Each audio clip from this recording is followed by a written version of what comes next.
ओम।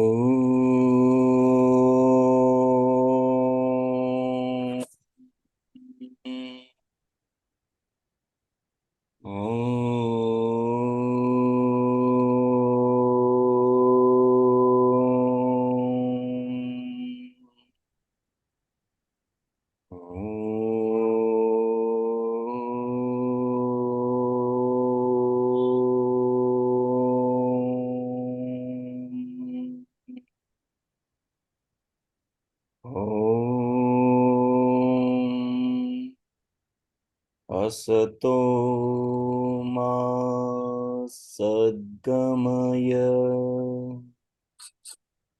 तमसो मा ज्योतिर्गमय मृत्युर्मामृतं गमय।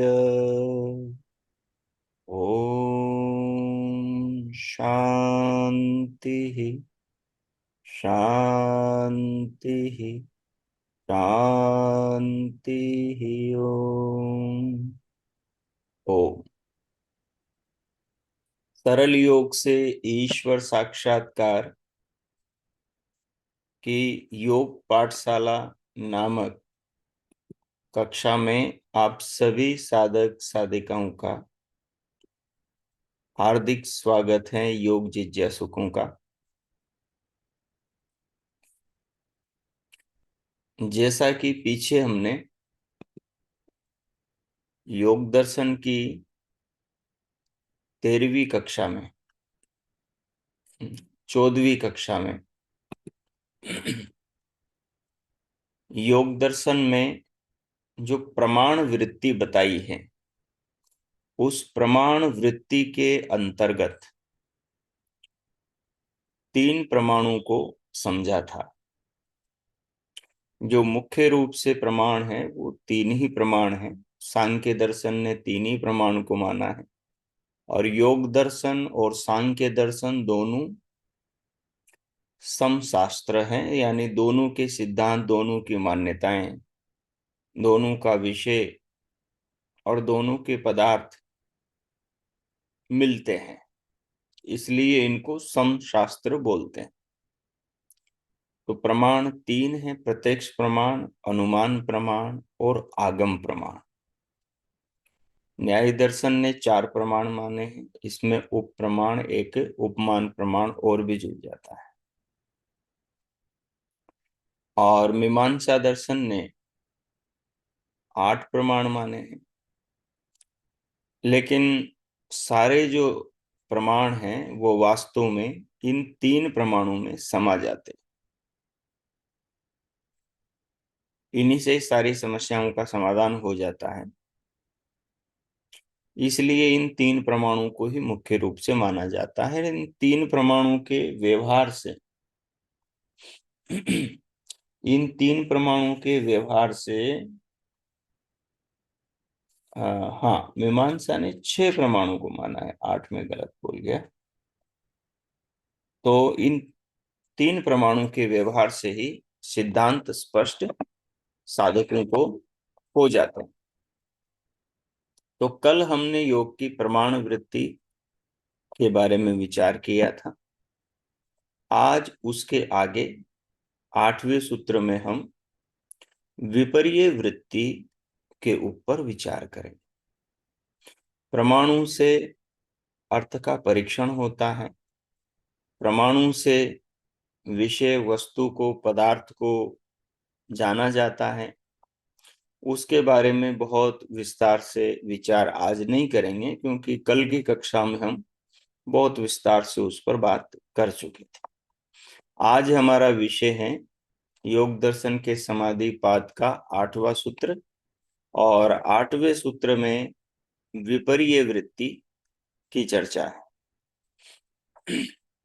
तो 8वां सूत्र देखिए, जो पुस्तक में देखना चाहते हैं वो पुस्तक में देख लें।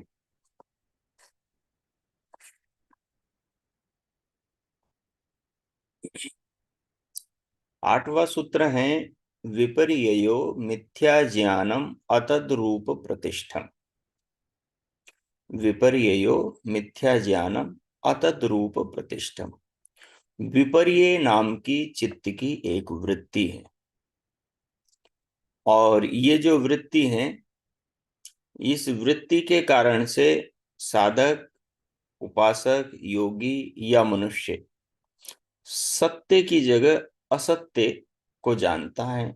पदार्थ का जो निज स्वरूप है, उस निज स्वरूप को न जानकर उसकी जगह उसके भ्रांत स्वरूप को जान लेता है। मतलब जो पदार्थ है नहीं उसको जान लेता है, तो उसी को मिथ्या ज्ञान कहते हैं। सूत्र में कह रहे हैं कि विपर्ययो मिथ्या ज्ञानम। विपर्य क्या है? बोले मिथ्या ज्ञान है।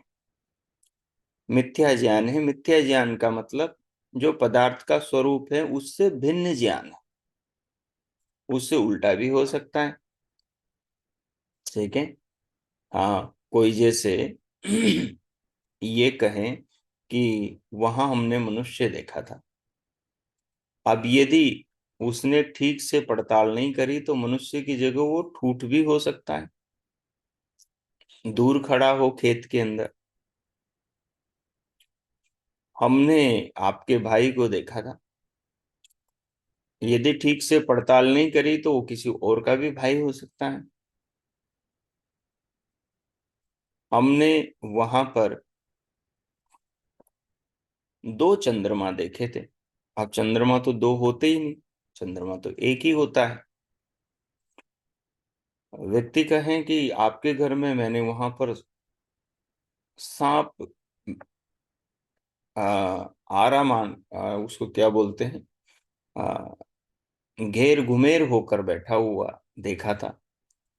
अब यदि उसने अच्छे से पड़ताल नहीं करी तो वो रस्सी भी हो सकती है। कोई कहे कि मैंने आपके घर में चांदी पड़ी हुई देखी थी, अब उसने ठीक से पता नहीं किया हो तो वो सीप भी हो सकती है।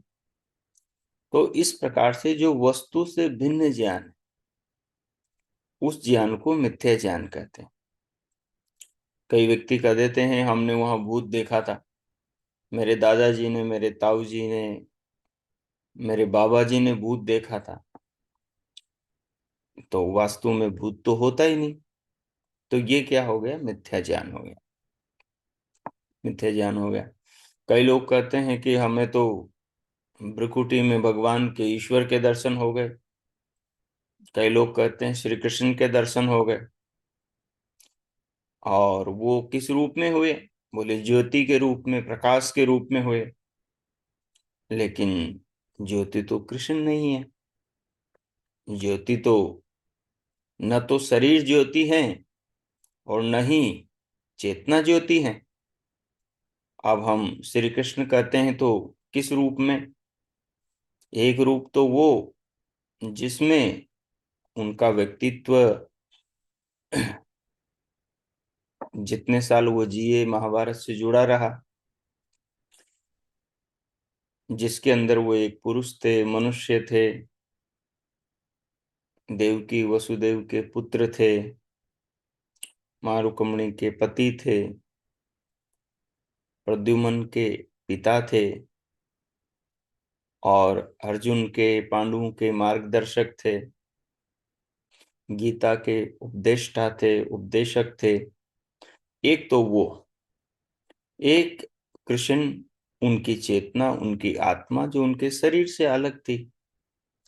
तो दिखाई तो न तो भ्रिकुटी में, ध्यान में वो आकृति, वो शरीर वाला व्यक्ति जो कृष्ण थे वो भी नहीं दिखाई दी, और न ही उनकी चेतना, आत्मा दिखाई दी, क्योंकि आत्मा में तो रूप गुण है ही नहीं, आत्मा तो दिखाई देती ही नहीं।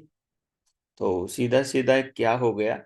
तो फिर उनको तो प्रकाश दिखाई दिया। तो प्रकाश न तो शरीर है, प्रकाश न ही आत्मा है। तो ये क्या दिखाई दिया? ये मिथ्या ज्ञान है। जो ये कह रहे हैं कि हमें कृष्ण जी का दर्शन हुआ, या और किसी का मान लें, ठीक है। और जो ये कहते हैं कि हमें अपनी आत्मा का दर्शन हो गया, अपनी आत्मा के बारे में कई लोग बताते हैं, तो वो भी एक प्रकार का मिथ्या ज्ञान ही है। क्योंकि आत्मा में तो रंग रूप है ही नहीं, तो आत्मा दिखाई कैसे देगी? और देखने वाला देखने वाला है ना, जो स्वयं को देखेगा कैसे? क्योंकि चित्त में तो उसका प्रतिबिंब आएगा, जिसमें आकृति होगी, जिसमें इस प्रकार का गुण होगा, रूप गुण होगा, अग्नि का गुण होगा। लेकिन आत्मा में तो ऐसा गुण ही नहीं है। वो तो प्रकृति के गुणों से रहित है, वो तो अभौतिक है। तो उसमें भौतिक पदार्थ के गुण कैसे होंगे? तो चित्त में उसका प्रतिबिंब पड़ेगा कैसे? तो इस कारण से कोई ये कहे कि हमें अपनी आत्मा का ज्योति के रूप में, प्रकाश के रूप में दर्शन हो गए, ऐसा कई साधक मानते हैं। हर बड़ा वो जोर देकर अपने साधकों को, अपने सीखने वालों को भी बताते हैं। तो वो दर्शनों की दृष्टि से, वैदिक सिद्धांतों की दृष्टि से कथन ठीक नहीं है, वो सत्य नहीं है। आत्मा का ज्योति रूप में दर्शन नहीं होता। ज्योति को, ज्योति जो शब्द है वो उसको ज्ञान भी कहते हैं। वो ज्ञान की ज्योति, अनुभूति, आत्मा को अपना अनुभव होता है। और किस रूप में होता है ये भी शास्त्रों ने बताया। अहम अस्मि, मैं हूं, ऐसा अनुभव होता है। और ये अनुभव उसको प्रथम चित्त के माध्यम से, बुद्धि के माध्यम से, अंतकरण के माध्यम से, स्थूल शरीर में होने पर ही होता है। स्थूल शरीर न हो तो आत्मा को इन उपकरणों के माध्यम से भी अपना साक्षात्कार नहीं होता, जब तक उसे तत्व ज्ञान नहीं हो जाता। तो इसलिए ये भी मिथ्या ज्ञान है जो ये मानते हैं कि हमें आत्मा का दर्शन प्रकाश के रूप में हो गया। अच्छा, जो ये कहें कि मुझे ये अनुभूति हो गई, मैं हूं, तो यही मेरी आत्मा का साक्षात्कार है, तो ये भी मिथ्या ज्ञान है। आप कहेंगे कि ये तो शास्त्र कह रहा है, अब इसको भी आप मिथ्या ज्ञान कैसे कर रहे हो? तो उसको मिथ्या ज्ञान में ऐसे कर रहा हूं कि मैं हूं, ये जो व्यक्ति अनुभव कर रहा है ध्यान में बैठकर, ठीक है, ये अनुभव चित्त के माध्यम से हो रहा है। ये वृत्त्यात्मक अनुभव है। आत्मा चिंतन के द्वारा वृत्ति बना रहा है और उस वृत्ति को जान रहा है। ये वृत्त्यात्मक ज्ञान है। शुद्ध आत्म तत्व का ज्ञान होता है जब वृत्ति निरोध हो जाती, जब चित्त की वृत्तियों का पूरा निरोध हो जाता है। और वो निरोध होता है असंप्रज्ञात समाधि में। वो निरोध होता है विवेक ख्याति के बाद में। विवेक ख्याति कहते हैं जड़ और चेतन की भिन्नता का साक्षात्कार। ये किससे? बुद्धि से ही होता है। ये संप्रज्ञात अवस्था में ही होता है। ये चित्त के एकाग्र चित्त होने पर ही होता है। तो हम जो उस वृत्ति को आगे पढ़ने जा रहे हैं, ये चित्त की वृत्ति है। और ये वृत्ति हमारे जीवन में गहरी उतरी हुई है। पदे पदे इस वृत्ति का हम प्रयोग करते हैं। इससे हमारा काम चलता है। और इस वृत्ति के प्रयोग के द्वारा कई लोग कई को धोखा भी देते हैं, छल कपट भी करते हैं, धोखा भी खा जाते हैं हम। तो कई सारा इस वृत्ति का बड़ा व्यापक रूप है, उसको समझना बड़ा जरूरी है। जैसे परमाणु को समझा था हमने कि साधना के अंदर परमाणु वृत्ति को समझना बड़ा जरूरी है। और नहीं समझोगे तो साधना में सफलता नहीं होगी, ईश्वर की आत्मा की प्राप्ति नहीं होगी, भक्ति का सही रूप समझ में नहीं आएगा, जीवन का सही रूप समझ में नहीं आएगा। तो देखिए, विपर्ययो मिथ्या ज्ञानम अतद्रूप प्रतिष्ठम। विपर्यय क्या है? कहा मिथ्या ज्ञान है, झूठा ज्ञान है, विपरीत ज्ञान है, या वस्तु से भिन्न ज्ञान है। और वो ज्ञान कैसा है? अतद रूप प्रतिष्ठम। अतद रूप प्रतिष्ठम। तद रूप प्रतिष्ठम का मतलब हो गया कि जो चीज जैसी है उस चीज का वैसा ज्ञान हो रहा है। तो ये तो आ गया प्रमाण कोटि में। ये तो यथार्थ ज्ञान हो गया। जैसे मेरे सामने मोबाइल फोन रखा है, आप मोबाइल में सुन रहे हो मुझे, तो आपको मोबाइल का ज्ञान हो रहा है। तो ये मोबाइल है, मोबाइल का ही ज्ञान मोबाइल को देखकर आपको हो रहा है। ये तो यथार्थ ज्ञान हो गया, ये सत्य ज्ञान हो गया आपको। ठीक है। ये अतद्रूप प्रतिष्ठम नहीं, ये तद्रूप प्रतिष्ठम है। ठीक है, आपके घर में कहीं सीप रखी हुई है, और जो सीप है उसको देखकर आपको सीप का ही ज्ञान हो रहा है, ये तद्रूप प्रतिष्ठा। सीप में सीप का ज्ञान तद्रूप प्रतिष्ठम है। ठीक है। और आपको घर में कहीं बैठे हुए सर्प को देखकर सर्प का ज्ञान हो रहा है, ये तद्रूप प्रतिष्ठम है। जो चीज जैसी है उसका वैसा ज्ञान तद्रूप प्रतिष्ठित है। तद का मतलब वह स्वरूप में प्रतिष्ठित है, जिस वस्तु को आप देख रहे हो और वैसा ही जान रहे हो। लेकिन अतद रूप प्रतिष्ठा, जो चीज अपने स्वरूप में जानने में नहीं आ रही, जिस चीज को हम उसके स्वरूप से भिन्न रूप में जान रहे हैं, वो अतद रूप प्रतिष्ठम, वो विपर्य ज्ञान है, वो मिथ्या ज्ञान है, वो अज्ञान है, वो हमारी भ्रांति है। दूर एक पेड़ खड़ा हुआ है, लेकिन दूरी के कारण से हम उस पेड़ को मनुष्य मानकर डर रहे हैं, तो ये मिथ्या ज्ञान, ये मिथ्या ज्ञान में ही आएगा। और हमें संशय हो रहा है कि ये मनुष्य हैं कि ये पेड़ हैं, फ्रूट हैं, तो ये संशयात्मक ज्ञान हो गया। लेकिन हमें सीधा ये लग रहा है कि नहीं, ये आदमी कौन खड़ा हुआ है इस रात को यहाँ, और उसे डर कर वापस भाग रहे हैं, ये मिथ्या ज्ञान होगा। तो देखिए, ये खुद भी उदाहरण दे रहे हैं यहाँ पर। जो उसके स्वरूप में प्रतिष्ठित नहीं, अर्थात जो उस पदार्थ के असली रूप को प्रकाशित नहीं करता ज्ञान, वो ज्ञान मिथ्या ज्ञान है। जो ज्ञान जिस वस्तु का हमें हो रहा है उस वस्तु के असली स्वरूप को प्रकाशित नहीं करता, वह ज्ञान मिथ्या ज्ञान है, वो ज्ञान मिथ्या ज्ञान है।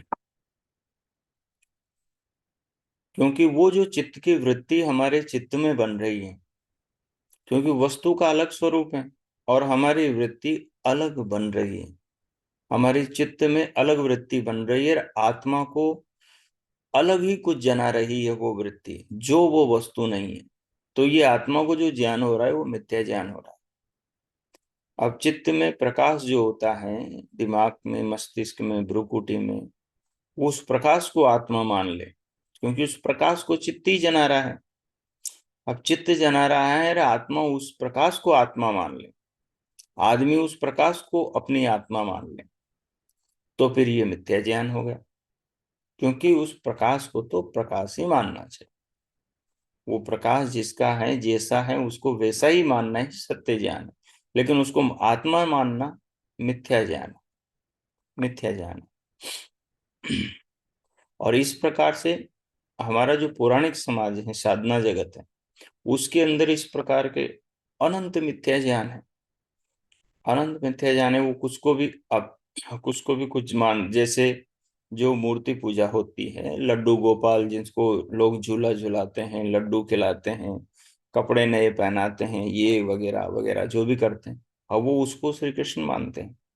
अब ये मिथ्या ज्ञान है, क्योंकि श्री कृष्ण जो देहधारी महापुरुष थे, वो तो शरीर के रूप में संसार में है ही नहीं। अब वो आत्मा पता नहीं कहाँ, या तो मुक्ति में है या फिर वो किसी और लोक में है, और उस आत्मा को यहाँ आप एक शरीर के रूप में मान रहे हो, तो ये मिथ्या ज्ञान,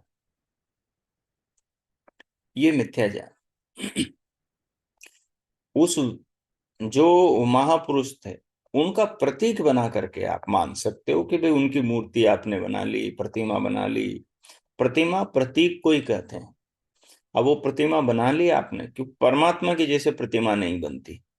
प्रतीक उसका बनता है जिसका कोई रूप हो, जिसका कोई आकार हो, जिसकी कोई सीमा हो, जिसका रंग रूप आकृति भौतिक हो, उसकी उसका प्रतीक बनाया जा सकती है, उसकी प्रतिमा बन सकती है। लेकिन जो अभौतिक है, जिसका कोई रंग रूप नहीं है, उसकी प्रतिमा नहीं बन सकती। अभी भगवान राम की प्रतिमा बना रहे हैं, तो उनकी प्रतिमा बन सकती, उनकी प्रतिमा प्रतीक है, न कि वो साक्षात मर्यादा पुरुषोत्तम त्रेता युग के भगवान रामचंद्र जी हैं। वो साक्षात नहीं है। वो जो मूर्ति बनाई है, जो उनका मंदिर बनाया है, वो प्रतीक है। उस प्रतीक को देख करके उस महापुरुष की स्मृति आई। उस प्रतीक को देख करके उनके महान गौरव का आभास होगा वो देखने वाले को। मंदिर में जा करके उनका ध्यान किया जा सकता है। यदि रामायण को किसी ने पढ़ा है तो वो सारी की सारी कहानी उसे स्मरण आएगी। वहां रामायण के श्लोक गुदे होंगे तो उनको पढ़कर आपको मन में एक पवित्रता जागेगी, एक आदर्श भाव जागेगा, आपके मन में भी राम बनने की भावना जागेगी। तो वो प्रतीक आपको उस महापुरुष की याद दिलाने के लिए है। प्राण प्रतिष्ठा का मतलब, प्राण प्रतिष्ठा का मतलब उसमें प्राणों को प्रतिष्ठित करना। तो ये तो मनुष्य के हाथ की बात है नहीं, हाथ की बात है ही नहीं। इसमें तो कोई प्राण तो प्रतिष्ठित कर ही नहीं सकता, वो तो परमात्मा के हाथ की वस्तु है। ऐसे तो कोई भी प्राण प्रतिष्ठित किसी में भी कर दें, मृत शरीर में भी कर दें। और मृत शरीर में यदि कई आत्माएं जो शरीर से निकल जाती, कई मनुष्यों की जैसे मृत्यु हो गई, चेतना निकल गई, अपवाद रूप में होता है, लाखों में कोई एक आध निकल गई और नाड़ियां भी उत्तर दे गई, लेकिन देखा कि अचानक वापस से उसके अंदर चेतना आ गई। इसका मतलब आत्मा निकली नहीं, कोई ना कोई शरीर के अंदर खराबी ऐसी आ गई। तो वो अब जैसे ही उसमें वापस प्राण चलने लग जाएंगे तो इसको कहेंगे कि अभी प्राण उसमें है। जिसमें चल रहे हैं उसमें प्राण प्रतिष्ठित है। और जिसमें से चेतना निकल गई उसमें से प्राणों को भी साथ में, क्योंकि जो सूक्ष्म प्राण है वो आत्म चेतना से सूक्ष्म शरीर में पैदा होता है। सूक्ष्म शरीर क्रिया जो करता है वो सूक्ष्म प्राण के कारण से करता है।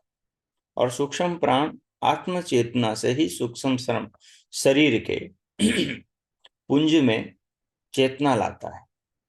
और उसमें जो चेतना लाता है वो जो सूक्ष्म शरीर के अंदर आत्मा के सूक्ष्म प्राण से जो चेतना आती है उसी से ही जो सूक्ष्म शरीर में संस्कार है, उन संस्कारों के हिसाब से वो आत्मा आगे गति करती है सूक्ष्म शरीर के माध्यम से। ये ईश्वर की एक व्यवस्था है। जैसे आपके फोन में आपने मैसेज डाला और मेरे फोन में आ गया, अब ये एक व्यवस्था है। तो सूक्ष्म शरीर में जो संस्कार रहते हैं उन संस्कारों के अनुसार सूक्ष्म शरीर आत्म चेतना से संचालित होकर उन संस्कारों के अनुसार वहां चला जाता है। जैसे वो संस्कार जिस माता पिता से मेल खाते हैं वहां पहुंच जाता है। ठीक। अब जो भगवान रामचंद्र जी की जो चेतना थी, आत्मा थी, उनके जो संस्कार थे, मुक्ति वाले होंगे तो वो महान आत्मा मुक्ति में चली गई होगी। अब कोई व्यक्ति भारत में प्राण प्रतिष्ठित कर रहा है किसी मूर्ति में, तो मुक्ति से वो आत्मा यहाँ वापस थोड़ी लौट कर आएगी, मुक्ति के आनंद से नहीं आएगी। और प्राण प्रतिष्ठित केवल अयोध्या में ही थोड़ी होंगे, पता नहीं दुनिया में कितनी जगह भगवान राम की मंदिरों के अंदर मूर्तियों को स्थापित कर रहे हैं और वहां पर उनमें प्राण प्रतिष्ठित कर रहे हैं, प्राण प्रतिष्ठा कर रहे हैं। तो फिर क्या हुआ कि हर जगह वो एक ही आत्मा चली जाएगी? नहीं। आत्मा उसके कर्मानुसार ईश्वर की व्यवस्था से वो मुक्ति में है या कहीं दूसरे पृथ्वी लोक पर किसी दूसरी जगह पर वो चेतना है, इसका कोई पता नहीं। हमारी भी चेतना कभी भगवान राम के जैसी महान चेतना रही होगी, महान कार्य करके, या भविष्य में होंगे। हमने भी कभी ना कभी तो मुक्ति प्राप्त करी होंगी और आगे भी करेंगे और पीछे भी मुक्ति पाकर कभी ना कभी से तो मुक्ति पाकर हम लौटे होंगे। तो ऐसा है कि उत्कर्ष पर, ऊंचाई पर, चरम पर हर चेतना पहुंची हुई है। ऐसा नहीं है कि कोई चेतना ऐसी होगी कि वो कभी मुक्ति का सुख उसने देखा ही नहीं होगा, क्योंकि चेतना तो शाश्वत है, आत्मा तो अजर अमर है। और वैसे ही आत्मा अजर अमर है तो ये सृष्टि भी इसी प्रकार प्रवाह से अनादि है, एक बार तो बन नहीं रही, इसका तो आदि अंत है ही नहीं। तो इस प्रकार से तो प्राण प्रतिष्ठा का मतलब एक प्रतीक को स्थापित कर रहे हैं आप, जिससे उस महापुरुष की स्मृति आए, जिससे उस महापुरुष के कार्यों की स्मृति आए, जिससे उस महापुरुष के सांसारिक जो महान उन्होंने कीर्तिमान स्थापित किए, जो उनका व्यवहार, जो उनका आचरण, जो उनका पत्नी के प्रति पति धर्म, माता पिता के प्रति पुत्र धर्म, और भाइयों के प्रति भ्रातृ धर्म, जो अपने अनुचक सेवकों और राज कर्मचारियों के प्रति राजा का धर्म, प्रजा के प्रति, तो और मित्र के प्रति मित्र का धर्म, और शत्रु के प्रति भी एक ईमानदार और एक धर्म का पालन करने वाले राजा का राजा का धर्म। तो ये जो सब चीजें हैं जो भगवान राम के अंदर मुनि वाल्मीकि ने जो वाल्मीकि रामायण में बताई है, तो उस प्रतीक के माध्यम से हम उन्हें स्मरण कर सकते हैं। लेकिन कोई भी मनुष्य किसी के प्रतिमा में कोई प्राण प्रतिष्ठित कर दें, ये तो संभव है नहीं, क्योंकि उसकी कोई ना कोई कुछ न कुछ तो दिखाई देना चाहिए, दिखाई देना चाहिए। अब केवल भावनाओं के तौर पर दर्शन नहीं चलता, जो शास्त्र हैं वो भावना के तौर पे नहीं चलता। और जिन शास्त्रों की हम बात कर रहे हैं, ये शास्त्र भगवान राम भी जानते थे, वो भी तो षट शास्त्रों के और चार वेदों के जाता था। मुनि वाल्मीकि जी ने रामायण लिखी है, उससे भी वो स्पष्ट हो जाता। तो कोई व्यक्ति ऐसा मान लेता है कि किसी मूर्ति में प्राण प्रतिष्ठा हो गई तो उसमें वो आत्मा आ गई है, और फिर वो ये आशा लगा लें कि वो आत्मा जो मूर्ति में आ गई है वो उसकी रक्षा कर लेगी, वो उसके भरोसे बैठ जाएं और खुद अपने हाथ पैरों को बांध के बैठ जाएं। तो ये एक प्रकार का मिथ्या ज्ञान है, ऐसा कभी नहीं होगा। अब जैसे राम मंदिर है या और भी मंदिर हैं, अब उन्हें फिर उस मूर्ति में जो आपने प्राण प्रतिष्ठा कर दी उसके हवाले छोड़ दोगे क्या? तो देखो, छोड़ दो, दूसरे दिन ही चोर वहां की कीमती वस्तुओं को उठाकर ले जाएंगे, नशेड़ी गजेड़ी उनका नशा कर जाएंगे, बेच खाएंगे। ठीक है। तो इसलिए इसलिए वो एक प्रतीक है, और प्रतीक के माध्यम से हम संपूर्ण भारतवासी हैं या कोई भी मनुष्य मात्र अपने जीवन को महान, अपने जीवन को उत्तम, अपने जो भी जिस रोल में व्यक्ति जिनके साथ में है, जिस किरदार में है, वो अपने उस रोल को, उस किरदार को अच्छा निभा सकता है। कोई पति हो सकता है तो वो राम की तरह पति बने, कोई भाई है तो वो भगवान राम की तरह अच्छा भाई बने, कोई पुत्र है तो भगवान राम की तरह कोई अच्छा पुत्र बने। ठीक है। तो एक कोई राजा है, जैसे हमारे मोदी जी हैं, तो वो राजा भगवान राम की तरह राजा बने, कोई शासक है तो भगवान राम की तरह बने। तो इस प्रकार से कोई हम्म, तो वो प्रतीक के रूप में, यदि आप उसे साक्षात उसी रूप में मानते हैं तो फिर आपका वो मिथ्या ज्ञान है, मिथ्या ज्ञान। इसी प्रकार से बहुत सारी चीजें हैं, धीरे धीरे थोड़ा थोड़ा समझते समझते समझते ये विपर्य वृत्ति है, एक दर्पण बन जाएगी संसार के अंदर। जहां पर भी आपको मिथ्या ज्ञान होगा, उस मिथ्या ज्ञान को ये बताती चली जाएगी। धीरे धीरे धीरे जैसे जैसे दर्शन आप समझते जाएंगे, जैसे जैसे आप तीनों तत्वों के वास्तविक स्वरूप को प्रमाणों के द्वारा जान लेंगे, और संसार आपके सामने खुलने लग जाएगा। दर्शन कहते हैं दृश्यते अनेन इति दर्शनम, जिसके द्वारा संसार को देखा जाए, पदार्थ को देखा जाए, वस्तु को देखा जाए, संसार को जाना जाए। उस शिक्षा का नाम, उस दृष्टि का नाम, उस चिंतन का नाम, देखने के उस ढंग का नाम, उस एंगल का नाम दर्शन। दर्शन। तो देखिए, यथार्थ ज्ञान वस्तु के असली स्वरूप में प्रतिष्ठित होता है। यथार्थ जो ज्ञान होता है, वास्तविक जो जानकारी होती है किसी वस्तु की, वो उस वस्तु के अंदर प्रतिष्ठित होती है, यानी उस वस्तु का स्वरूप ही उस वस्तु का वास्तविक ज्ञान है। अर्थात उसके असली रूप को जितलाता है, पर मिथ्या ज्ञान उसके असली रूप को प्रकाशित नहीं करता। सीप को सीप समझना यथार्थ ज्ञान है, और सीप को चांदी समझना मिथ्या ज्ञान है। पहला ज्ञान प्रमाण है और दूसरा ज्ञान विपर्य है। सीप को सीप समझना और चांदी को चांदी समझना ये यथार्थ ज्ञान है, और सीप को चांदी, चांदी को सीप समझना मिथ्या ज्ञान है। क्या? यह विपर्य ही अविद्या है। ये जो विपर्य ज्ञान है यही अविद्या है। अब जैसे मान लो हाँ, एक मैं हूं। अब मैं अपने आप को पुरुष मानूं, और या कोई स्त्री है तो वो अपने आप को स्त्री माने कि मैं स्त्री हूं, तो ये मिथ्या ज्ञान है। वो अपने स्वरूप को स्त्री माने तो वो मिथ्या ज्ञान। हाँ, उसका शरीर स्त्री का है, ये सद ज्ञान है, ये यथार्थ ज्ञान है। मेरा शरीर पुरुष का है, ये यथार्थ ज्ञान है। कोई व्यक्ति बूढ़ा है, बुजुर्ग है, 60 70 80 साल का है, अब वो कहें कि अपने स्वरूप को वो बूढ़ा माने कि मैं तो बुजुर्ग हूं, मैं तो बूढ़ा हूं, तो ये मिथ्या ज्ञान है। ये उसका शरीर बूढ़ा है, उसकी आत्मा तो बूढ़ी होती नहीं। आत्मा तो अवस्थाओं से परे है।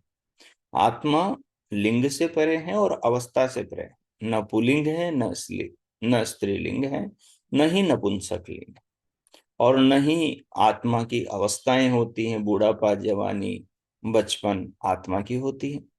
तो यदि आप अपने आप को बूढ़ा मानते हो, ठीक है, तो फिर क्या हो गया? तो फिर आप मिथ्या ज्ञान कर रहे हो अपने बारे। यदि आप अपने आप को स्त्री मानते हो तो आपका अपने बारे में ये मिथ्या ज्ञान है।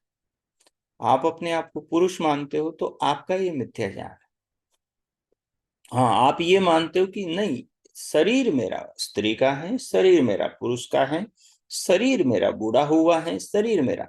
इतना सा दृष्टिकोण बदलने से जीवन में बड़ा बदलाव आएगा। इतना सा दृष्टिकोण बदलने से, अब जैसे एक आप ये कहोगे मैं तो 50 साल का हूं, मैंने 40वां जन्मदिन मनाया है। अब इस चीज को आप आत्मा सहित मानना, इसको समग्रता से स्वीकार करना कि अब मैं 40 का हो गया, तो आप उस 40 की आयु के समान अपनी मानसिकता बना लोगे। मानसिकता बना लोगे और वैसे आप बूढ़े हो जाओ, और वैसे ही एंगल से अपने बारे में सोचने लग जाओगे। आप 80 के हो गए तो आप वैसा ही सोचने लग जाओगे। और यदि आपने इस विपरीय वृत्ति को पकड़ लिया कि अरे नहीं, ये तो शरीर 85 साल का है, ये तो शरीर 90 साल का है, अरे ये तो शरीर 70 साल का है, मैं आत्मा तो युवा हूं, जवान हूं, शाश्वत है, अपरिवर्तनशील है, अप्रतिसंक्रमा है। तो आत्मा तो अपरिवर्तनशील है। तो फिर व्यक्ति जानेगा, उसके अंदर ये भाव ही नहीं आएगा। ये दृष्टिकोण बदलते ही जीवन में क्रांति आएगी। ये दृष्टिकोण बदलते ही जो दीनता है, जो बुढ़ापे के साथ में जुड़ी है, वो दूर हो जाएगी। ये जो स्त्री शरीर के साथ में जो मानसिकता जुड़ी है, वो दूर हो जाएगी। स्त्री स्त्री चेतना की, पुरुष शरीर के साथ पुरुष चेतना की जो मानसिकता जुड़ी है, वो दूर हो जाएगी। बाल चेतना के साथ में जो बाल शरीर की मनोस्थिति मानसिकता जुड़ी है, वो दूर हो जाएगी। जब चेतना की दृष्टि से अपना मूल्यांकन किया जाएगा, शरीर का मूल्यांकन शरीर की दृष्टि से, क्योंकि शरीर जड़ वस्तु है। शरीर प्राकृतिक प्रकृति से निर्मित ईश्वरीय रचना है, और आत्मा न प्रकृति से निर्मित है न ईश्वर से निर्मित है। आत्मा स्वतंत्र पदार्थ है, आत्मा शाश्वत पदार्थ है, आत्मा सनातन पदार्थ। तो जो विपर्य कहा, मिथ्या ज्ञान कहा, मिथ्या ज्ञान बहुत घुला हुआ है, और हम व्यवहार में पदे पदे प्रयोग करते हैं इसका। अभी इसके आगे जो विकल्प वृत्ति आएगी, वो भी हमारे व्यवहार में ऐसी घुली हुई है, ऐसी उलझी हुई है। और हम कई बार साधकों से पूछ लेते हैं कि जी बताओ विकल्प वृत्ति कैसे करते हैं, और बता ही नहीं पाते।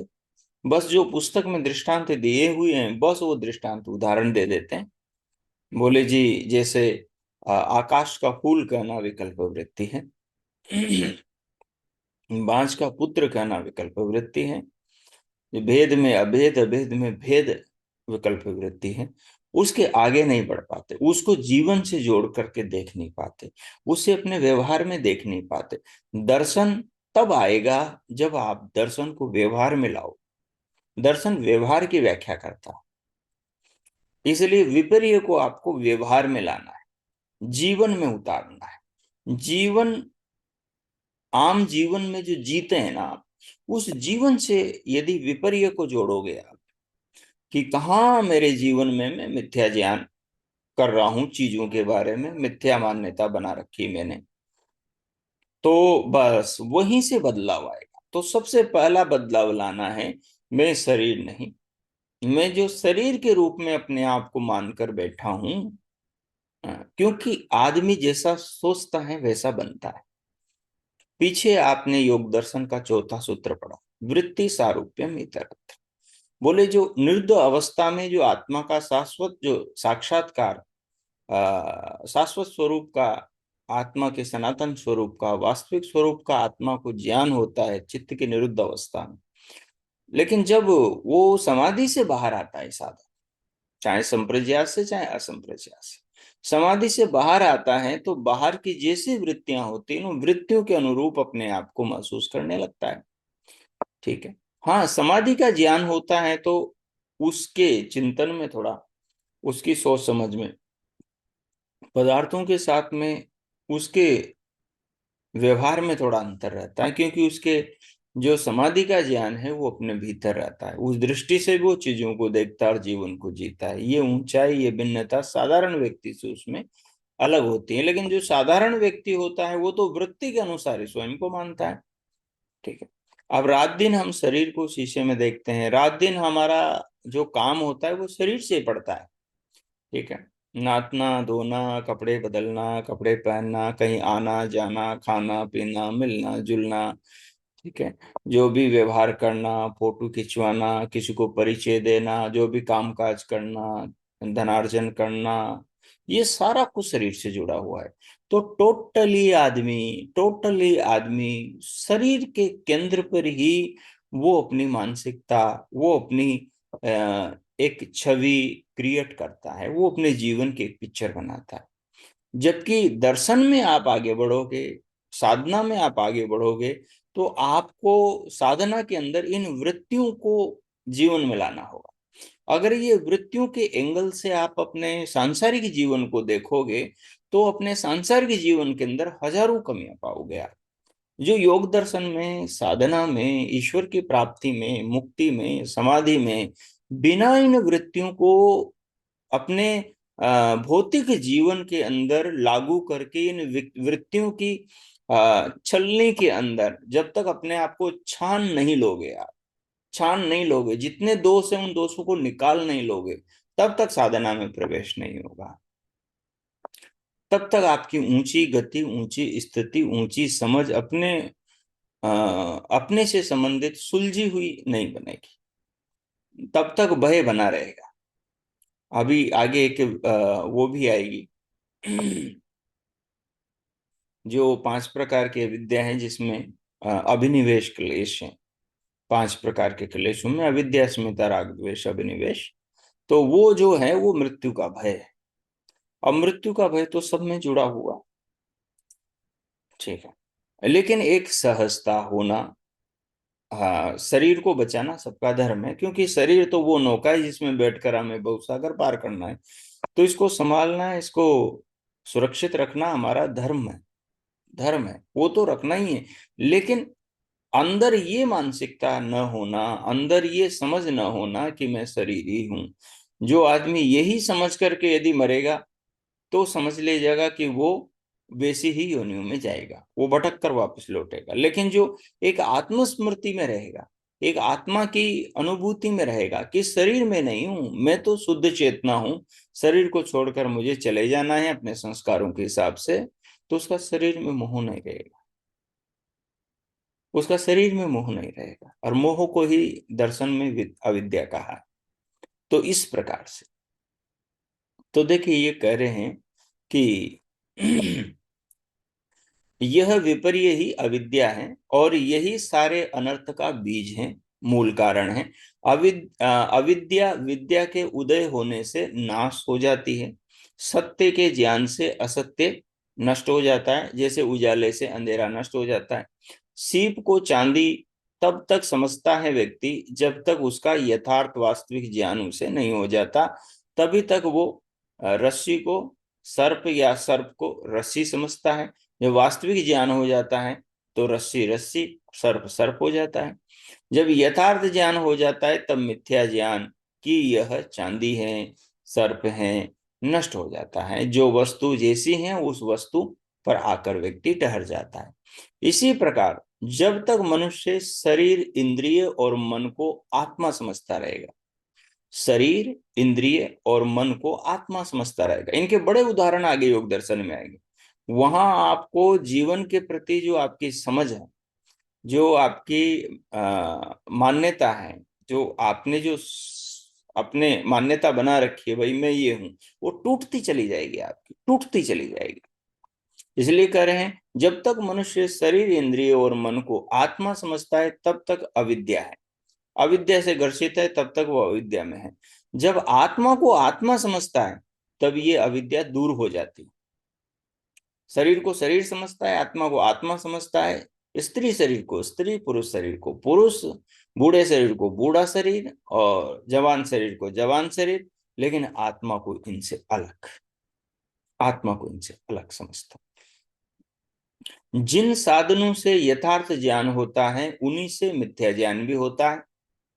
अब साधन क्या है? यही छह इंद्रियां हैं, मन और पांच ज्ञानेंद्रियां। इन्हीं से शुद्ध ज्ञान भी होता है, इन्हीं से अशुद्ध ज्ञान भी होता है। तो करे जिन साधनों से, उपकरणों से यथार्थ ज्ञान होता है उन्हीं से मिथ्या ज्ञान भी होता है। आंख से ही सीप को सीप देखते हैं और आंख से ही सीप को चांदी से देखते हैं। तो इन्हीं से मिथ्या ज्ञान हो रहा है, इन्हीं से शुद्ध ज्ञान हो रहा है। इनकी असावधानी से मिथ्या ज्ञान और सावधानी से शुद्ध ज्ञान हो रहा है। यो जागा रह तम ऋचः कामयन्ते। जो जागता है, सावधान रहता है, सजग रहता है, जो वस्तु को अच्छे से परखता है, ठीक है, समझिए कि ऋचाएं उसको अपनी ओर बुलाती हैं, उसके ऊपर अमृत उड़ेल देती।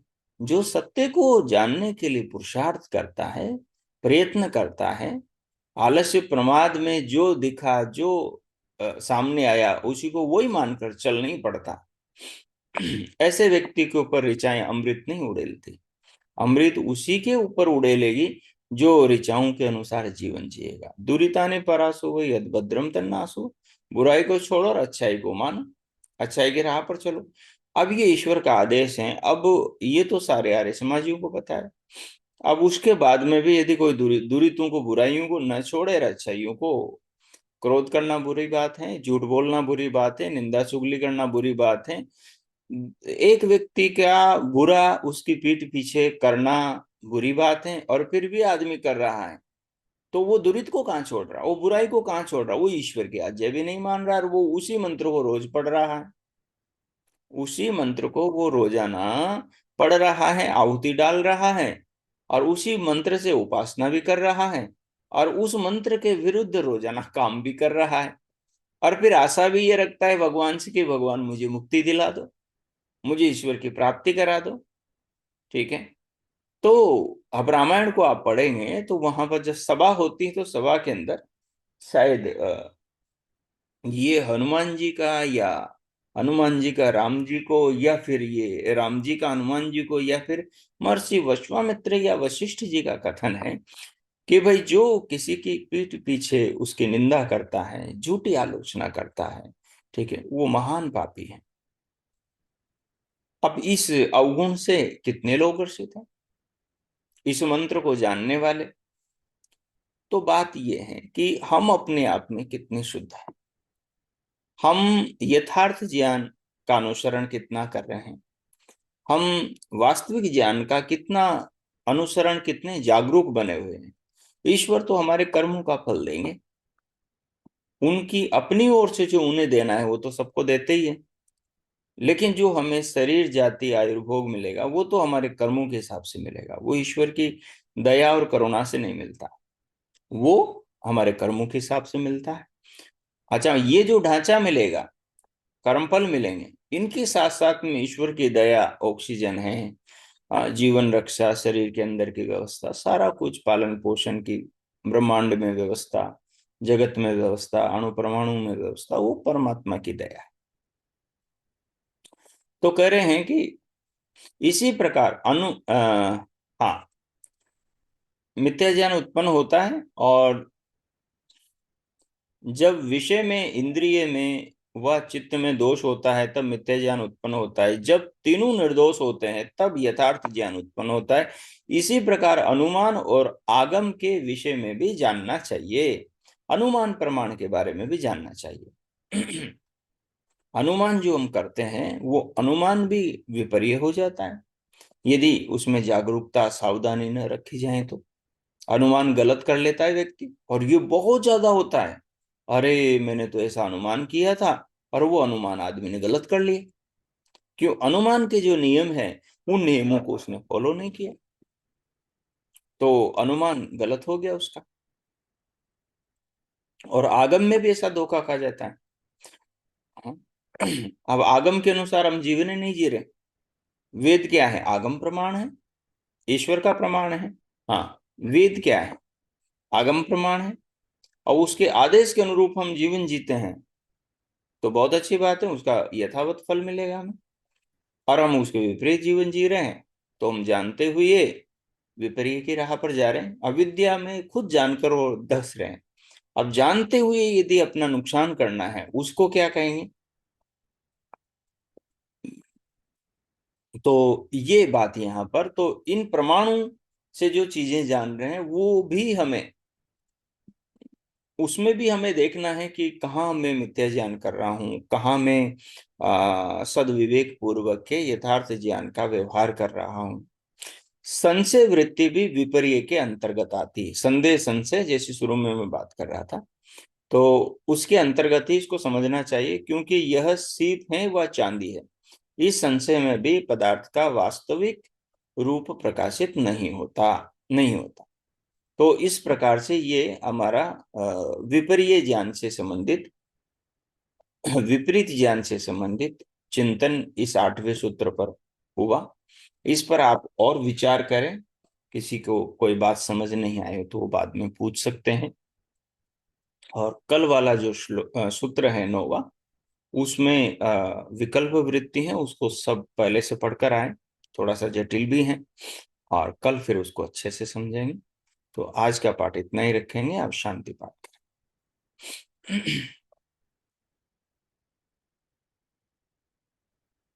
हो